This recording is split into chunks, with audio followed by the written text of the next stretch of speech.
Assalamualaikum warahmatullahi wabarakatuh. Berikut saya jelaskan untuk tugas mata kuliah IPA lanjut. Jadi setelah mahasiswa mengikuti kegiatan perkuliahan 8 pertemuan, tugasnya berupa PowerPoint yang dipresentasikan. Nah, untuk tugas akhirnya silakan dari PowerPoint itu diubah dalam bentuk chapter, ya, seperti makalah. Nanti untuk penyajiannya itu bisa mengikuti format yang saya berikan. Jadi dari hasil presentasi kemarin itu silakan disajikan dalam bentuk chapter dengan urutan format. Yang pertama judul, kemudian tujuan pembelajaran. Di bawah tujuan pembelajaran nanti bisa ditambahkan gambar. Gambarnya disesuaikan dengan tema yang diangkat. Misalkan ini bunyi, maka gambarnya tentang pendengaran. Dan jangan lupa ada identitas gambarnya dan sumbernya dari mana diambil. Kemudian di sini dijelaskan tujuannya, karena ini nanti chapternya akan digunakan untuk mahasiswa. Nanti tujuan pembelajarannya itu untuk mahasiswa. Kemudian chapter yang akan kita buat ini berbasis pendekatan kontekstual. Jadi ada kontekstual itu kan dalam kehidupan sehari-hari, pendekatan yang digunakan. Jadi pembelajaran sains atau pembelajaran IPA itu tidak hanya secara konsep, tetapi informasi-informasi kontekstual, ya, fakta-fakta di lapangan atau fenomena-fenomena yang dekat dengan kehidupan sehari-hari itu diangkat. Sehingga di poin B di sini dijelaskan fenomena atau kejadian dalam kehidupan sehari-hari berkaitan dengan bunyi. Gitu ya. Yang ini ada 3 fenomena. Fenomena pertama yaitu tentang suara bunyi bernyanyi ini. Jadi ada gambarnya, nanti silahkan diberikan informasi gambar berkaitan dengan fenomena tersebut. Ini saya cari di Google. Ini boleh ditambahkan videonya jika ada, biar lebih jelas. Kemudian di ini diisi penjelasan dari pertanyaan itu, tapi bukan menjelaskan atau menjawab dari fenomena itu. Ya, jadi belum dijawab. Jadi ini gambaran fenomena tersebut.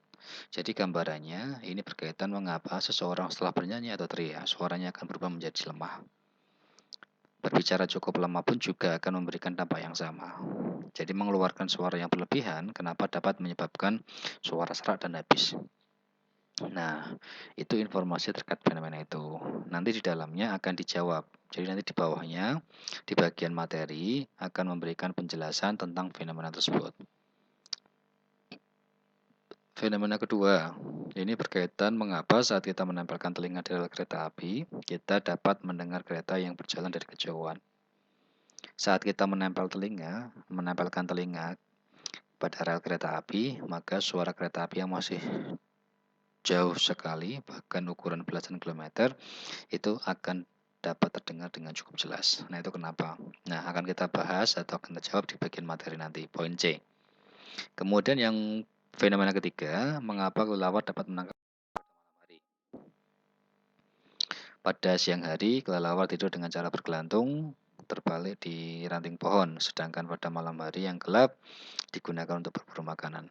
Bagaimana cara kelelawar berburu pada malam hari padahal tidak ada cahaya untuk melihat mangsanya? Baik, setelah poin C tadi berkaitan dengan kontekstualnya tadi, kemudian poin dari B ya, sekarang poin C ini materinya. Jadi materinya berkaitan tentang materi cahaya. Nah, pada poin C selain sajikan tentang materinya, itu juga akan memberikan penjelasan atau jawaban dari fenomena tersebut. Nah, penjelasan disesuaikan dengan materinya, di mana posisinya. Misalkan, ini materinya tentang terjadinya bunyi. Ya, terjadinya bunyi syaratnya ada 3. Yang pertama, adanya bunyi dapat didengar karena ada 3 hal. Pertama, adanya sumber bunyi. Nah, sumber bunyi ini nanti berkaitan dengan fenomena.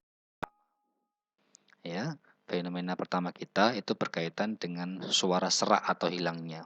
karena ini berkaitan dengan sumber bunyi yang dikeluarkan oleh manusia yaitu pita suara. Nah, di sini sudah muncul informasi untuk bisa menjawab fenomena pertama. Nah, ini di sini jelaskan. Pertama, adanya sumber bunyi. Sumber bunyi dihasilkan oleh suatu benda yang bergetar. Contoh paling sederhana adalah gejala ini adalah karet gelang yang sedang dipetik. Kemudian ini ada tambahan. Nah, ini contoh lain getaran timbul pada sebuah mistar.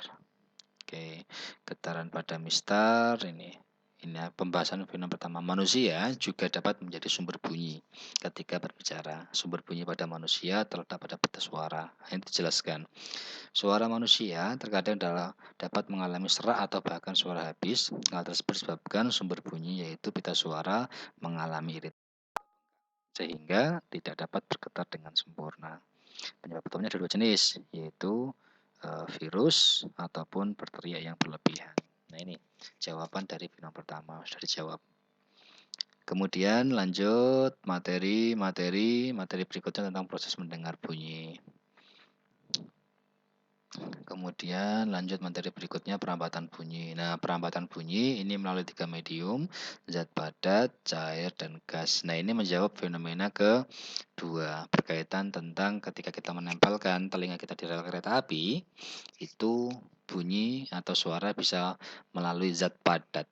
Ya, bunyi itu kan bisa melalui zat padat itu di rel kereta apinya sehingga lebih cepat. Nah, ini dibahas di sini pembahasannya di bagian ini. Nah, ini pembahasan fenomena kedua. Oleh karenanya suara kereta api yang akan lewat dapat didengar melalui rel kereta api walaupun suaranya sendiri belum terdengar karena suara merambat lebih cepat pada logam zat padat rel kereta api. Itu jawabannya. Oke, dan seterusnya. Frekuensi, nah ini kelelawar, ini fenomena ketiga. Bahasanya di sini dijelaskan di sini. Oke. Kemudian ini materi. Setelah selesai materi, nanti poin D itu ada pertanyaan diskusi. Nah, pertanyaan diskusi ini nanti bisa dituliskan di sini. Pertanyaan-pertanyaan diskusinya. Dan bagian terakhir itu adalah daftar pustaka. Kemudian terakhir sendiri nanti adalah kunci jawaban. Ditambahkan ya. Jadi ada 6 poin. Poin pertama adalah tujuan. Poin kedua adalah fenomena tadi. Poin ketiga adalah konsep. Poin keempat adalah daftar pertanyaan. Poin kelima adalah daftar pustaka. Poin keenam adalah kunci jawaban. Oke ya. Mohon untuk dibuat dengan format seperti ini dari hasil presentasi yang sudah disiapkan oleh mahasiswa. Terima kasih. Assalamualaikum warahmatullahi wabarakatuh.